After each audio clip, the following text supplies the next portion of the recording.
Do you ever wish you could come up with new ideas for different types of painting backgrounds? Well, in today's video I'm going to show you some top tips on how to produce 8 different textures for backgrounds, but with using really simple techniques coming up.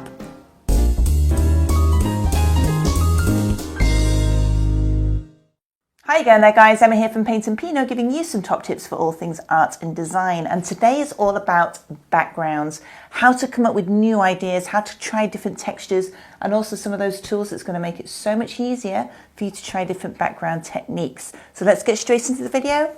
Here we go.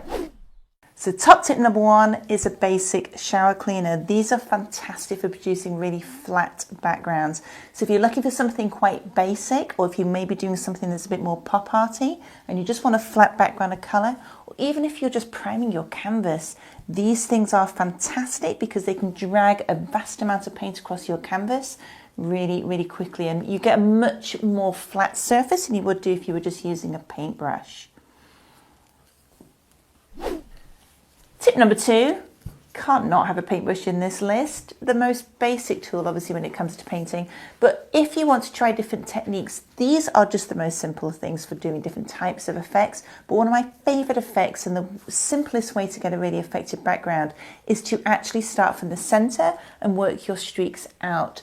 These are brilliant for things like floral designs. I've just done a recent ballerina painting where you can get that sense of the tutu.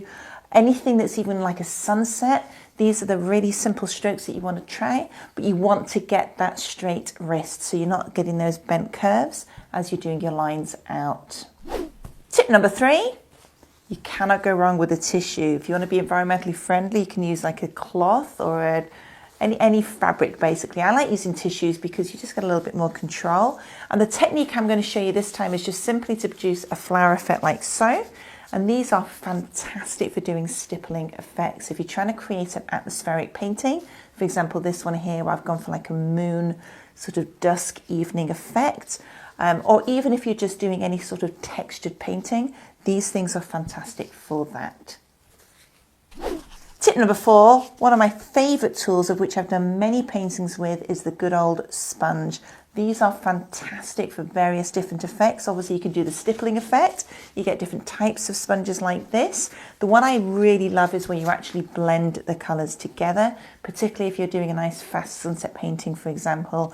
These things are brilliant at doing a vast area, so you can even go really large like a wall that I did recently with a Bob Ross painting, or then just on your simple canvas to blend the paint through.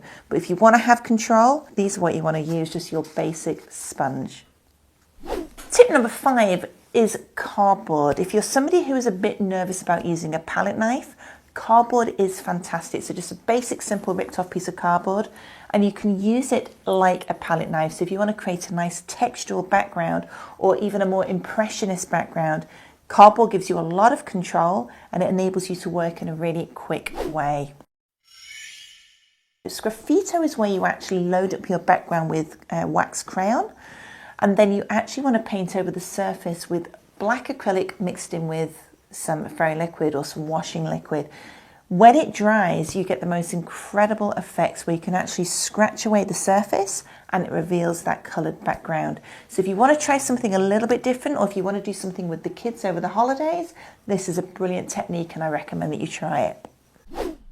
Back to my tissue, but this time to actually produce a textural background using just the circular motion. This is fantastic if you're doing something like a floral painting, because you get that gorgeous, almost abstracted feel to your paint, but the fact that there's texture there, it really does help to hide any sins if you're not particularly good at blending paint. So give it a go, guys. You're basically putting the paint straight onto the canvas just with a brush to start with, and then you're working the paint whilst it's wet with this tissue, and you'll be amazed at the effects that you can get. And now if you're staying to the end, you're going to actually see my favorite trick.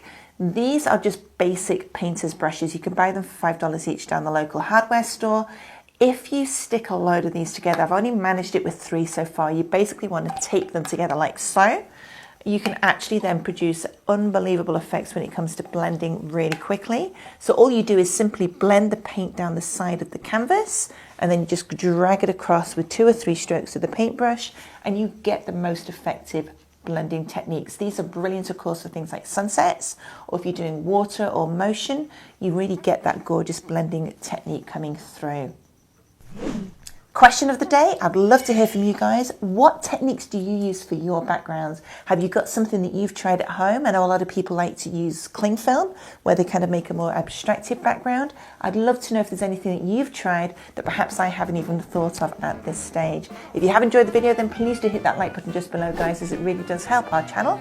And if you'd like to see some more weekly top tips, just like these today, we do upload videos every Wednesday and Saturday, so please hit that subscription button and notification bell so that you know when we're coming back online. Alrighty guys, we'll see you next time. Happy painting.